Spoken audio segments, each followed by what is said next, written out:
করে যা গরম শুরু হয়েছে, একটু আগে ভাগে ওই ভোরের দিকে উঠে কাজকর্মগুলো না ঠান্ডা ঠান্ডায় সেরে নিতে পারলে অনেকটাই সারাদিনে স্বস্তি পাওয়া যায়। তো হ্যালো এভরিওয়ান, সুপ্রভাত। কেমন আছো তোমরা সবাই? আশা করছি সবাই খুব ভালো আছো। আমরাও বেশ ভালো আছি। আজকের দিনটা ছিল বুধবার। একদম আর্লি মর্নিং থেকেই ভিডিওটা শুরু করে দিয়েছি। আশা করছি আজকের ভিডিওটা তোমাদের ভালো লাগবে। ঘড়িতে এখনও 6:30 মতন বাজে। তবে আমার 6টায় অ্যালার্ম দেওয়া থাকে, মাঝে মধ্যে আগেও ঘুম ভেঙে যায়, মাঝে মধ্যে আবার 6টা অ্যালার্মেই আর কি ঘুমটা ভাঙে। তবে ওই যে উঠে বিছানার মধ্যে একবার চোখ বন্ধ করে বসে আছি, আড়গোড় ভাঙছি, এই করতে করতে 6:30 মতন বেজে গেছে। এখন উঠে এই যে বাসি কাজকর্মগুলো, দরজা জানালা খোলা, এই এখন টুকটুক করে কাজকর্ম শুরু হলো। সেই রাত 11:30 12টা পর্যন্ত আমার কাজকর্ম চলতে থাকে। তার উপর যেহেতু চিকুকে এখন ডেলি স্কুলে নিয়ে যেতে হয়, যার জন্য আগের মতন আর একটুও সময় পাই না।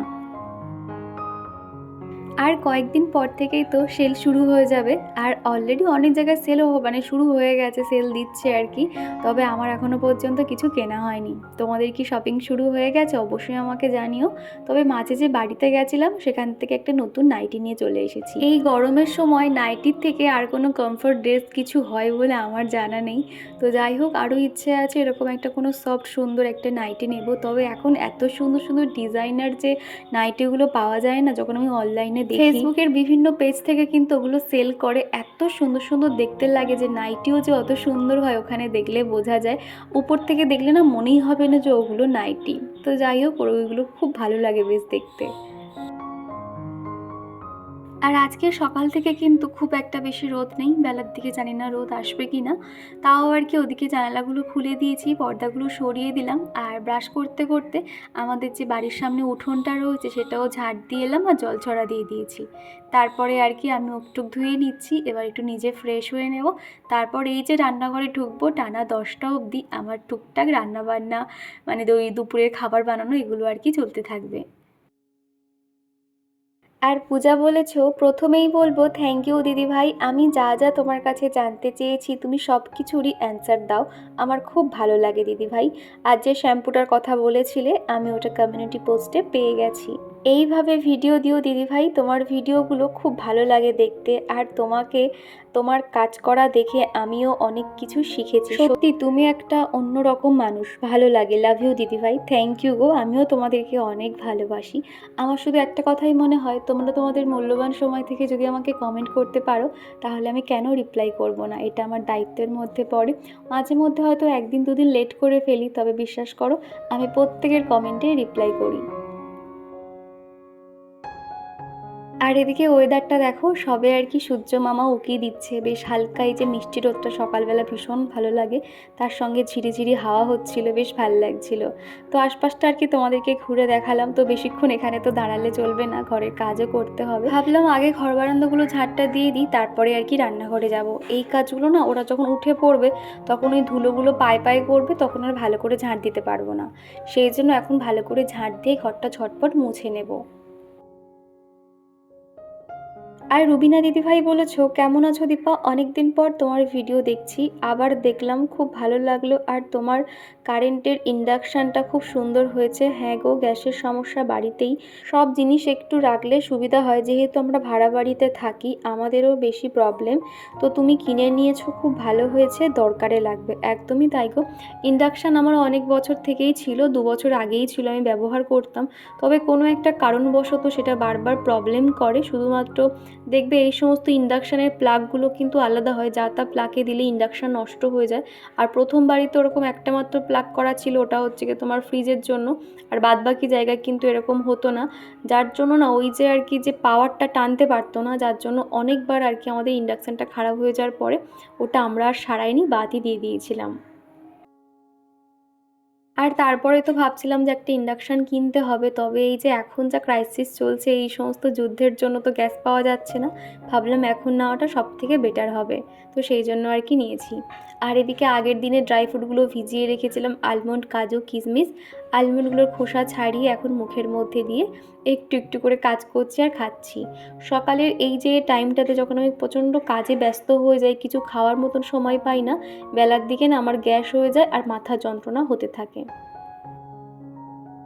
সেই জন্য সকালে উঠে আমাকে নয় 1 গ্লাস গরম জল বা কিছু অন্তত একটা খেতে হয়, খালি পেটে আমি থাকতে পারি না। তো ওদিকে আমার চাটা হয়ে গেছে, আর ভাত তো প্রথমেই বসিয়ে দিয়েছি। তোমরা তো জানোই আগের দিন রাত্রিবেলা থেকে আমি চাল ধুয়ে রেখে দিই, এতে ভাত অনেক তাড়াতাড়িও হয়ে যায়, আর ভাত কিন্তু দেখবে চালগুলো খুব বেশ বাড়ে, লম্বা লম্বা হয়। আমি না সব সময়ের জন্য কাজ করার সাথে সাথে দু একটা এক্সট্রা কাজগুলো করতে থাকি। এখন যেহেতু রান্নাঘরে আছি, ওই রান্নাঘরে থাকলে দেখবে সময়ও নষ্ট হবে।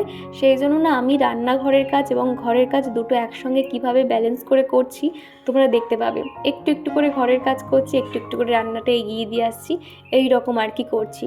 আর যেহেতু বেশিক্ষণ লাগবে না রান্না বান্না করতে, সবজি ধোয়া কাটা রয়েছে, আর এদিকে দোলনা ভর্তি জামা কাপড় ছিল, সেগুলো সমস্তটা ভাঁজ করে এখন ভাবলাম গুছিয়ে দিই। কেননা অলরেডি এক বালতি জামা কাপড় ভিজিয়েছি, একটু পরে ওগুলো শুকিয়ে গেলে আরও জামা কাপড় হয়ে যাবে। সেই জন্য সকালবেলাতে হতেই জামাগুলোকে গুছিয়ে জায়গায় রেখে দিয়েছি। চিকুরগুলো ওর বাস্কেটে রেখে দিয়েছি, আর আমাদেরগুলো এই শোকেসে রেখে দেবো। আর এই যে ট্রাইপডটা দেখতে পাচ্ছ, আগের দিনকে আর কি বার করেছিলাম, মানে ওই ঘরে নিয়ে গেছিলাম, তো সেই জন্য ভাবলাম এটা এখন জায়গায় রেখে দিই। আর লাইটের দিকটা আমি একটা কাপড় দিয়ে ঢেকে দিয়েছি, তাহলে খুব একটা বেশি ধুলো হবে না। আর তারপরে চলে এসেছি সকালের খাবার বানাতে। ওদিকে তো রান্নাঘরে ভাত যা যা রান্না করব হচ্ছে, আর এদিকে ভাবলাম টেবিলের উপরে ঝটপট কিছু একটা সকালের খাবার বানিয়ে নেওয়া যাক। এদিকে সমস্ত রকম সবজি নিয়েছি বাড়িতে যা যা ছিল, তারপর গাজর, ক্যাপসিকাম, তো এদিকে রয়েছে পেঁয়াজ কুচি, 1 কাপ মতন সুজি নিয়েছি, নিয়ে খুব ভালো করে মাখিয়ে নিয়েছি। তারপর এর মধ্যে সামান্য নুন, চিনি, একটু বেকিং পাউডার এই সমস্ত দিয়েছিলাম, দিয়ে খুব ভালো করে মাখিয়ে আমি আধ ঘন্টা মতো রেস্টে রেখেছি। তারপর বাদবাকি ঘরের কাজকর্মগুলো করছিলাম। এইগুলো খেতে কিন্তু ভীষণ ভালো লাগে, এটাকে কি বলে জানি না, তবে এরকমটা কিন্তু আমি ময়দা দিয়েও মাঝে মধ্যে বানিয়ে থাকি, যেরকম চিলা বানাই কিংবা রুটি বানাই ঠিক সেই রকমই বানাই। তবে আজকে ভাবলাম একটু অন্য রকম করে বানাবো, সবসময় একই রকম তো খেতে ভালো লাগে না, আর মাঝে মধ্যে না একটু এক্সপেরিমেন্ট করতেও বেশ ভালো লাগে দেখবে। তো তারপরে দেখো এটা আমি হালকা হালকা করে জল দিয়েছি, দিয়ে একটুখানি মাখিয়ে নিয়েছি। তোমরা চাইলে দুধও ব্যবহার করতে পারো, তবে এই মুহূর্তে আমি আর দুধটা দিলাম না। তারপরে এই যে এগ বয়লারের সাথে যে ট্রেটা দিয়েছে তার মধ্যে এইভাবে দিয়ে দিচ্ছি, সবজিগুলো খুব ভালো সিদ্ধ হয়ে যাবে, আর বেশিক্ষণ কিন্তু লাগবে না। মোটামুটি 85 ml মতন আমি জল ইউজ করেছিলাম। আর এই যে প্রোডাক্টটা এত সুবিধা হয় না, তুমি ধরো রান্নাঘরে দুটো গ্যাসে কোনো কাজে ব্যস্ত রয়েছো, তুমি কিন্তু চটপট এখানে ডিম সিদ্ধ কিংবা যে কোনো সবজি সিদ্ধ খুব ভালো করে নিতে পারো। এই এগ বয়লারটা দিয়ে কিন্তু অনেক সুন্দর সুন্দর বাচ্চাদের টিফিন বানানো যায়, একটু একটু করে তোমাদেরকে শেয়ার করব। আগারোর এই এগ বয়লার অ্যান্ড পোচার এই প্রোডাক্টটা তোমরা যারা পারচেস করতে চাইছো, ডেসক্রিপশন বক্সে আমি লিঙ্ক শেয়ার করে রেখেছি, ওখান থেকে কিন্তু তোমরা চেক আউট করে নিতে পারো। তো যাই হোক, তারপরে কিন্তু বেশিক্ষণ লাগেনি, 10-15 মিনিটের মধ্যে কিন্তু একদম রেডি হয়ে গেছে। তার সঙ্গে টমেটোর চাটনি নিয়েছি, ঝাল ঝাল একটা স্পাইসি চাটনি, তো সেটা দিয়ে আমি আর চিকু ঝটপট সকালবেলা খেয়ে ওকে ওদিকে বই নিয়ে বসিয়েছি, আর এদিকে আমি এখন রান্নাগুলোকে সেরে নিচ্ছি। আগের দিনে ইন্ডাকশানের ভিডিওটা দেখে তোমরা অনেকেই কমেন্ট করে জানতে চেয়েছো, তার মধ্যে একজন হলো কৃষ্ণা, আমাকে জিজ্ঞাসা করেছে তোমার ইন্ডাকশানটা কত দাম নিয়েছে দিদিভাই, খুব সুন্দর হয়েছে ভিডিওটা। অনেকে জিজ্ঞাসা করছো এটা কোন কোম্পানির, দাম কত নিয়েছে। তো বিস্তারিত আমি নেক্সট ভিডিওতে শেয়ার করব, যেহেতু এই মুহূর্তে হাতের কাছে আমার কিছু নেই, যার জন্য আমি তোমাদেরকে শেয়ার করতে পারছি না। আর এখন এই সমস্ত আন্দাজে ভুলভাল বলে লাভ নেই, ওই প্যাকেটটা আর কি ওইভাবেই রাখা রয়েছে। পরের ভিডিওতে আমি সমস্তটা বিস্তারিত তোমাদেরকে শেয়ার করে দেবো, এছাড়া লিঙ্কটা কিন্তু আমি কমিউনিটি পোস্টেও দিয়ে দেবো, তোমরা চাইলে জিনিসটা পারচেস করতে পারবে। কেননা আমার সবসময় একটা কথাই মনে হয়, যে জিনিসটা আমি ভালো উপকৃত পেয়েছি সেটাই তোমাদেরকে শেয়ার করি। দেখবে যে জিনিসটা হয়তো খুব একটা ভালো না, কিংবা যেটা আমি হয়তো উপকার পাইনি, সেটা কিন্তু তোমাদেরকে খুব একটা বলি না। আর এদিকে বেশ কয়েকটা বাসনপত্র ছিল, সেগুলো আর জায়গায় রাখা হয়নি, এখন এই যে গুছিয়ে গুছিয়ে রেখে দিচ্ছি। তা না হলে না রান্নাঘরটা পুরো জাম হয়েছিল। রান্নাঘরটা এরকম পরিষ্কার পরিপাটি থাকলে রান্না করতেও ইচ্ছে হয়। আর আমি যখনই রান্না করি, রান্নার ফাঁকে ফাঁকে না রান্নাঘরটাকে পরিষ্কার করতে থাকি, তা না হলে চারিদিকে জাম হয়ে গেলে তখন কোথায় কি রাখবো বুঝতে পারি না। এমনিতেও রান্নাঘরটা ছোট, খুব একটা কিন্তু বড় নয়। তো যাই হোক, আজকে রান্না করব ডাল আর চিংড়ি পটল করব আর কি। তো সেই জন্য আলু আর পটলগুলোকে ভালো করে নুন হলুদ দিয়ে ভেজে তুলে রাখলাম, তারপরে চিংড়িটাও ভেজে নেব। আর বন্দনা চক্রবর্তী আইডি থেকে দিদিভাই আমাকে কমেন্ট করেছো, কেমন আছো দীপা, পুচকুটাও কেমন আছে জানিও, ভিডিওটা খুব ভালো হয়েছে। তোমার খাটটার সাইজ কত গো দীপা? তোমার খাটের ডিজাইনটা আমার খুব ভালো লাগে। প্রথমে জানাই অসংখ্য ধন্যবাদ তোমাকে। আর হ্যাঁ, আমরা সবাই খুব ভালো আছি। তুমি কেমন আছো অবশ্যই আমাকে জানাবে। আর এই খাটের সাইজটা হলো 5-6 খাট। এখন করে দেখবে সবাই এই লোহার খাট, স্টিলের খাট ব্যবহার করছে, ওই কাঠের ভারী খাট কেউ এখনও অত আর ব্যবহার করতে চায় না। বিশেষ করে যারা রেন্টে থাকে তাদের জন্য তো বলবো স্টিলের খাট কিংবা লোহার খাট সব থেকে বেস্ট। ঘরের সৌন্দর্যও বাড়বে, প্লাস খুব একটা কিন্তু ভারী হবে না, লাইট ওয়েট। আর পায়েল কুন্ডু হাজরা আইডি থেকে এক বন্ধু কমেন্ট করে জানিয়েছো, বাড়ির কাজ করতে করতে তোমার ভিডিও দেখছি, খুব ভালো লাগলো তোমার ভিডিওতে, আমার নামটা নিয়েও অপেক্ষায় রইলাম, ভালো থেকো সুস্থ থেকো। থ্যাংক ইউ, এইভাবেই পাশে থেকো। আর এই যে তোমার নামটা বলে দিলাম। এই চিংড়ি পটলের রেসিপিটা কিন্তু আমি খুব একটা খারাপ বানাই না, তবে বেশ ভালো লাগে আর কি। তবে সব থেকে আমার যেটা বেস্ট লাগে আমার মামুনির হাতে রান্না, যে মানে চিকুর ঠাম্মি আর কি, এত সুন্দর এই চিংড়ি পটলটা রান্না করে না, বিশ্বাস করো অমৃত লাগে যেন। তবে আমি আজকে মোটামুটি এটা যেভাবে বানিয়েছি, একটা বড় সাইজের পেঁয়াজ আর একটা আদা আর টমেটো ভালো করে পেস্ট করে নিয়েছিলাম। তারপরে কিন্তু মশলাটা খুব ভালো করে কষিয়ে নিয়েছি। আর তারপর উপর থেকে যে বেসিক মশলাগুলো হয়, হলুদ, লঙ্কা, জিরে, ধনে দিয়ে মশলাটা কষিয়ে উপর থেকে ওই ভাজা আলু আর পটলটাকে দিয়ে হালকা নাড়াচাড়া করব। আর অনুশ্রী বলেছো, তোমার ভিডিও অনেক দিন থেকেই দেখি দিদিভাই, কিন্তু কোনোদিনও কমেন্ট করা হয় না, আজকে প্রথম কমেন্ট করছি, তোমার কাজগুলো খুব ভালো লাগে আমার। থ্যাংক ইউ অনুশ্রী, এইভাবেই পাশে থেকো। আর সিথি আমাকে বলেছো, ধন্যবাদ দিদিভাই, আমিও কয়েকজন ডক্টরের ভিডিও দেখে বুঝতে পারলাম যে এরকম শরীর বেড়ে যাওয়ার কারণে এরকম স্পটটা পড়ছে। হ্যাঁ গো, দেখবে যারা দেখবে একটু বেশি হেলদি হয় ওদের ঘাড়েতে কেমন একটা কালো স্পট পড়ে থাকে। আমরা ভাবি যে হয়তো নোংরা সাবান টাবান মাখে না, কিন্তু এরকমটা নয়, তাদের শারীরিক সমস্যার জন্য এই স্পটটা পড়ে। এটা আমিও জানতাম না। আমার একটা বোন আছে, সে এরকম হেলদি হয়ে যাচ্ছে, তার যেহেতু থাইরয়েড রয়েছে, মানে মোটা থাইরয়েড আর কি, যার জন্য তারও এরকম ঘাড়ে স্পট পড়েছিল। তো ওর কাছ থেকে আমি জানতে পেরে তোমাকে আর কি বলছিলাম। আর রুম্পা দিদিভাই বলেছো, তোমার ভিডিও খুব সুন্দর। আচ্ছা, তুমি কোথায় থাকো গো? তো প্রথমে জানাই অসংখ্য ধন্যবাদ তোমাকে। আর আমি থাকি সাঁকরাইল, মানে হাওড়া থেকে কয়েকটা স্টপেজ পরেই আর কি। তো ওদিকে তরকারিটা হচ্ছে, আর এই ফাঁকে চাল ধোয়া জলটা না আমি আগের দিন রাত্রিবেলা ফেলিনি, একটা মগে করে রেখে দিয়েছি। এই যে মগটা দেখতে পাচ্ছ, এটাতে আর কি আমি গাছের জল দিই। তো সেই মগটা করে আর কি জল ভরে রেখেছিলাম, সকাল হতেই এখন গাছগুলোতে চাল ধোয়া ডাল ধোয়া জল এখন দিয়ে দিচ্ছি। রান্নার ফাঁকে ফাঁকে এরকম কাজগুলো করতে থাকি, এতে আমার ঘর বাড়িও পরিষ্কার পরিপাটি থাকে আর রান্নাঘরটা তো পরিষ্কারই থাকে। তো সেই জন্য না সবসময় এরকম দুটো হাতে আর কি ব্যালেন্স করে চলতে হয়। তা না হলে না তুমি যত ভোরেই ওঠো না কেন, তুমি একটা কাজ নিয়ে পড়ে থাকলে কখনোই তোমার কাজ শেষ হবে না। কাজ তো এমনিতেও শেষ হয় না, সেটা আমরা সবাই জানি। তাও ওই যে একটু বুদ্ধি খাটিয়ে এইভাবে প্ল্যানিং করে চলতে পারলে কাজগুলো অনেক তাড়াতাড়ি বেশ হয়ে যায়। আর অনুশ্রী আমাকে বলেছো, দিদি ইন্ডাকশানটার লিঙ্কটা আমাকে দেবে, আমিও নেব। আর ওইটাতে কি সব রকম বাসন রান্না করা যাবে নাকি আমাকে জানিও, আমার কাছে ননস্টিক কড়াই নেই। আর এই ইন্ডাকশানের একটা প্লাস পয়েন্ট কি জানো তো, এখানে সমস্ত রকম কিন্তু বাসন কোসন ব্যবহার করতে পারবে, এমনকি কাঁচের বাসনও ব্যবহার করতে পারবে। আর যেটা আমার সব থেকে পছন্দ হয়েছিল সেটা হলো রুটি বানানো। এখানটাতে দেখো, ইন্ডাকশান মানেই কখনো কারোর মাথায় আসবে না যে রুটি করা যায়, তবে এটাতে কিন্তু রুটি হয়। তো আমি প্রথমবার যখন রুটি বানাবো তখন অবশ্যই তোমাদেরকে শেয়ার করব যে কেমন হয় বা কেমন একটা অভিজ্ঞতা হয়, তো সেটাও শেয়ার করব।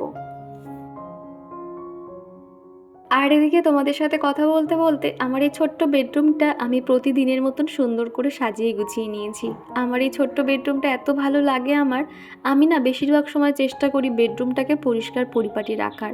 বাড়িতে যদিও খুব একটা আসে না, তবে বাইরে থেকে হঠাৎ লোক এলে আমাদের তো বসতে দেওয়া সেরকম জায়গা নেই, তখন এই বেডরুমে বসতে দিতে হয়, যার জন্য বেডরুমটা সবসময় পরিষ্কার পরিপাটি রাখি আর কি। যখনই সময় পাই ঠিকঠাক করতে থাকি। তো যাই হোক, ওদিকে বিছানাটা পরিষ্কার করে নিয়েছি। আর চিকুর ব্ল্যাঙ্কেটটা কিন্তু এখনও অবধি লাগে। দেখবে এখন যেরকম ওয়েদারটা চলছে, রাতের দিকে গরম থাকলেও ভোরের দিকে কিন্তু বেশ ঠান্ডা লাগে। আর আমাদের যে ছোট টেবিল পাখাটাই যে দেখতে পাচ্ছ, এত ফুল স্পিডে হাওয়া হয়, তখন কিন্তু ওই ব্ল্যাঙ্কেটটা চিকুর গায়ে দিতে হয়। আর আমাদের জন্য একটা পাতলা কাঁথাও রাখি, তাহলে আর ব্ল্যাঙ্কেটটা লাগে না। আর এদিকে টেবিলটাতে একটু হালকা ধুলো ধুলো লাগছিল, প্রতিদিনের মতো এটাও ডাস্টিং করে নিয়েছি। আর ল্যাপটপটা একটা কাপড় দিয়ে ঢেকে রাখি, সেটাও আর কি ভালো করে ঝেড়ে নিলাম। সুরভি মণ্ডল ঘোষ আমাকে বলেছ, তুমি চিকুকে কত বছর অবধি রাতে ডাইপার পরিয়েছো? প্রথমে বলি, চিকুর ছোট থেকে মানে 3 বছর বয়স থেকে না ওর ডাইপার, তারও আগে থেকে ডাইপার ছাড়িয়ে দিয়েছি। কেননা চিকুকে ছোটোবেলা থেকে এত ডাইপার পরাতাম, কোনো রকম কিন্তু র্যাশের সমস্যা হতো না, তবে পেছনের দিকটা কিংবা থায়ের দিকটা না কেমন একটা কালো কালো স্পট পড়ে যাচ্ছিলো, যার জন্য ওই যে ছাড়িয়ে দিলাম, তারপর আর কোনো রকম সমস্যা হয়নি। তবে বেশিরভাগ রাতে ডাইপার ব্যবহার করতাম ঠান্ডার সময় আর কি। এছাড়া কিন্তু সারা বছর যখন ও ছোটো ছিল কোনো রকম রাতে ডাইপার দিতাম না। একটা জিনিস কি করতাম জানো তো, আমি যখন ভোরবেলা উঠতাম ওকে সাথে সাথে টয়লেট করাতাম। আর চিকুর এইটা ভালো গুণ বলতে পারো, ঘুমের মধ্যে কিন্তু ওকে ওই সি আওয়াজ করলে ও কিন্তু করে নিত, কোনো রকম আর বিছানায় করতো না। ও ছোটো থেকেই ওর এই হ্যাবিটটা নেই ও যে বিছানায় টয়লেট করবে। আমার একটা রিলেটিভ আছে, তার বাচ্চা 5-6 বছর বয়স হয়ে গেছে, এখনও পর্যন্ত সে ডাইপার ব্যবহার করে, ভাবতে পারছো? তো সেই জায়গাতে বলবো যে না, আমি অন্তত এই দিক থেকে বেঁচে গেছি যে না, ওর ডাইপার লাগে না। ওর যত রাত কিংবা ভোর হোক না কেন, এখনও পর্যন্ত চিকু কিন্তু আমাদেরকে মানে ডাকে যে মা টয়লেট যাব। বাচ্চাদেরকে ঘুমোতে যাওয়ার আগে এবং ঘুম থেকে ওঠার সাথে সাথে টয়লেট করানোটা একটু অভ্যেস করাবে, তাহলে দেখবে বাচ্চা একটা গুড হ্যাবিট ওদের মধ্যে তৈরি হবে, তখন আর কোনো রকম সমস্যা হবে না। আর এই সাইডটাতে জামা কাপড় মেললে খুব একটা শোকাতে চায় না, যখন প্রচণ্ড কাঠফাটা রোদ ওঠে তখনই শোকায়। তো ভাবলাম এখানে রেখে তো কাজ নেই, জানালার দিকে দুপুরের পর থেকে রোদ চলে আসবে, তো সেই জন্য যেগুলো আধ শুকনো রয়েছে সেগুলো জানালাতে মেলে দেবো, আর যেগুলো শুকিয়ে গেছে সেগুলো এখন ভিতরে নিয়ে চলে যাব, বেকার এখানে আর রাখবো না। আর সুস্মিতা বলেছো ভালো থেকো তোমরা সবাই, তো থ্যাংক ইউ সুস্মিতা, তুমিও ভালো থেকো। আর তারপরেই কিন্তু আমি নিজেও রেডি হই, চিকুকে স্নান করানো খাওয়ানো সমস্তটাই কিন্তু আমি অফ ক্যামেরাতে সেরে ওকে স্কুলে নিয়ে চলে গেছিলাম।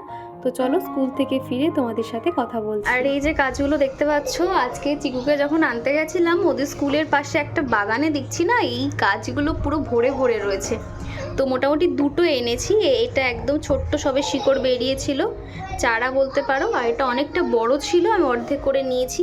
এই গাছটার নাম আমার জানা নেই, তোমরা কেউ জেনে থাকলে, এই আওয়াজ করো না, তোমরা কেউ জেনে থাকলে অবশ্যই জানাবে। আবার এই গাছের আবার ফুলও ফোটে, এই যে দেখতে পাচ্ছ, এই যে এই একটা, এইদিকে দুটো, এগুলো বেশ ফুল ফুটেছে। তো এই যে, তো এখন আপাতত এখানে রেখেছি, আমার জানালায় যে কটা গাছ আছে ওই পাশেই রেখে দেবো। এখন আপাতত এরকমই থাক, খুব বেশি এখন রোদ খাওয়াবো না। তো আমি গাছটা লাগিয়ে মাটিতে জল দিয়ে দিয়েছি আর কি। আবারও তোমাদের সঙ্গে দেখা হচ্ছে সেই সন্ধেবেলা। তো এখন এই যে সন্ধেটা দিয়ে নিচ্ছি, আর এখন করে কি হয় জানো তো, মানে একবার যদি দুপুরবেলা করে একটু শুই না, আর উঠতে ইচ্ছে করে না, তখনই 6টা 6:30 বেজে যায়। তো সেই জন্য না খুব একটা ঘুমাই না, তবে আজকে খানিকক্ষণ শুয়েছিলাম, উঠতেই ইচ্ছে করছিল না। এখন চিকু ঘুমাচ্ছে, তো এই ফাঁকে সন্ধেটা দিয়ে ওর খাবার রেডি করে তারপর ওকে তুলবো। আর ওর খাতার কাজও করাতে হবে, হোমওয়ার্কগুলো রয়েছে, কালকে যেহেতু স্কুল রয়েছে। এখানে তোমাদেরকে একটা কথা শেয়ার করি, চিকুর স্কুলে ওর যে ক্লাস ম্যাম রয়েছে সেই বৌদি হলো, আমরা প্রথম যে বাড়িতে থাকতাম, আমার ওটা খুব লাকি বাড়ি বলতে পারো, তো সেই বাড়ির বৌদি হলো চিকুদের স্কুলের ক্লাস ম্যাম। তো ওখানে গিয়ে আজকে প্রথমবার দেখলাম যে খুব ভালোও লাগছে, অনেক মাস পরেই দেখা, তবে ওখানে যে ছিলাম তো এতদিন পরে যখন দেখা হলো ভীষণ ভালো লাগছিলো। প্রত্যেক বছর সরস্বতী পুজোর সময় কিন্তু ওনাদের বাড়িতে আমরা যাই, এত ভালো বন্ডিং, আর মানুষগুলোর এত ভালো ব্যবহার, তো কি বলবো। তো যাই হোক, ওখানটার তো ওই সাইডটা তো যাওয়া হয় না, তবে তাও ভালো, এই যে স্কুলের জন্য আর কি প্রত্যেক দিন আর কি বৌদিদের সঙ্গে দেখা হয়। ওনার যে একটা বাচ্চা ছেলে আছে, সেও এই নতুন স্কুলেই ভর্তি হয়েছে, আর চিকু তো ভীষণ মজা করে। আর ওই বাড়ির জেঠু জেঠিমার ব্যবহার ভীষণ ভালো ছিল, যখন চিকুর বাবার পা ভেঙে গেছিলো আমাদের বাড়িতে আসা, খোঁজ খবর নেওয়া, যেটা আমার খুব ভালো লেগেছিল। সেই জন্য আমিও কিন্তু মাঝে মধ্যে ওনাদেরকে ফোন করি, ওনারাও ফোন করে আমাকে। দেখা হলে বলে যে দীপা একদিন যাবে, তো তোমাদেরকে দেখাবো। প্রথম যখন ওই বাড়িতে এসেছিলাম আশপাশগুলো কেমন ফাঁকা ফাঁকা ছিল না, তবে এখন চারিদিকে ঘরবাড়ি হয়ে গেছে, সুন্দর রাধাকৃষ্ণের মন্দির হয়েছে। পরে যদি কখনো সম্ভব হয় আমি ভিডিও করে তোমাদেরকে দেখাবো যে আগে কেমন ছিল আর এখন কেমন হয়েছে। তো যাই হোক, তোমাদের সাথে কথা বলতে বলতে এদিকে সুন্দর খাওয়া দাওয়া কমপ্লিট। এটা হচ্ছে কি দুপুরেকার বাসন, মানে বিকেলবেলা সব মাজা হয়েছিল, ওইভাবেই রেখে দিয়েছি। ড্রামের উপরে একটা কাপড় বিছিয়ে রেখে দিই, তাহলে জলগুলো একদম মানে ঝরে যায়, শুকনো হয়ে থাকে। আর এরকম জল বাসন না মানে সেলফে রাখলে কি হয়, মানে সেলফগুলো কেমন সাদা সাদা হয়ে যায় আর বাসনে কিন্তু জল থেকে যায়, সেই জন্য এইভাবে সেলফে রাখি না। আর এদিকে সকালের জন্য কালকে রান্না করব সয়াবিন আলু দিয়ে পটলের তরকারি, আর যেহেতু ডাল করব তো সেই জন্য আর কি বেগুন তো ভাজতেই হবে। তো সেই জন্য রাতের সমস্ত জোগাড়জাটি করে নিয়েছি, এদিকে পেঁয়াজ আদা রসুন যা যা লাগবে আর কি রেডি করে নিয়েছি। আমার মনে হয় রাতে যদি এরকম ছোটোখাটো কাজ এগিয়ে রাখা যায় সকালটা, তাহলে অত তাড়াহুড়ো করতে হয় না, ধীরে সুস্থিতে কাজগুলো করা যায়। জানি হয়তো এগুলো করতেও সময় লাগে, তবে ওই যে দেখবে সকালে আমাদের মাথায় এত টেনশন থাকে আমরা কিন্তু ঠিক উঠে পড়বই, এরকম একটা ব্যাপার। তবে সেই জন্য না একটু রাত জেগে কাজগুলোকে একটু গুছিয়ে রাখতে পারলে অনেকটাই ভালো। সকালের জন্য ড্রাই ফ্রুটগুলো ভিজিয়েছি, কাজু কিশমিশ আলমন্ড বাদাম, এদিকে কাঁচা ছোলা, রান্না করতে করতে খেয়ে নেব। আর এই যে একটা তেলের প্যাকেট দেখতে পাচ্ছ, এই রকম না তেলের প্যাকেটগুলো আমি ফেলি না, এর মধ্যে আর কি ওই মাছ চিংড়িগুলো রেখে দিই। এই যে দেখতে পাচ্ছ এর মধ্যে চিংড়ি মাছগুলো আছে, ওই যে চিংড়ি মাছটা, হ্যাঁ চিংড়ি মাছ। তো এটা একদম জমে গেছে, তো এটা আমি এইভাবেই আর কি রেখে দেবো, তাহলে সকালে নর্মাল হয়ে যাবে। এছাড়া রান্নাঘরটা একটুখানি অগোছালো বলতে এদিক ওদিক জিনিসপত্র ছড়িয়ে ছিটিয়ে আছে, তো সেগুলো এখন সব গুছিয়ে রাখবো। তো চলো, এত কথা বলে না চিকু, মানে মাথা খারাপ করে দেয়। তো এই যে বন্ধুরা, ঘড়িতে এখন 11:30 পৌনে 12টা বাজতে যায়। তো অলরেডি খাওয়া দাওয়া কমপ্লিট, স্কিন কেয়ারও হয়ে গেছে, চুলও বেঁধে নিয়েছি। আর দেখলেই তো সকালের জন্য সবজি সমস্তটা ধুয়ে কেটে জোগাড় করে রেখেছি। আর এখন আমার এত পরিমাণে ঘুম পাচ্ছে কি বলবো, তো ভাবলাম একটুখানি আজকে স্কিন কেয়ার করতে হবে, একদমই আজকে এনার্জি নেই, সেই জন্য ঝটপট আর কি কাজগুলো সেরে নিয়েছি অফ ক্যামেরাতে। তো এবার চলো শুতে হবে, কালকে আবার চিকু স্কুল আছে, তো স্কুলেও যেতে হবে। তো যাই হোক চলো, আজকের ভিডিওটা আমি এই পর্যন্ত রাখছি। ভিডিওর কোনো অংশ ভালো লেগে থাকলে প্লিজ একটা লাইক করে দিও। তো চলো আজকের মতো টাটা।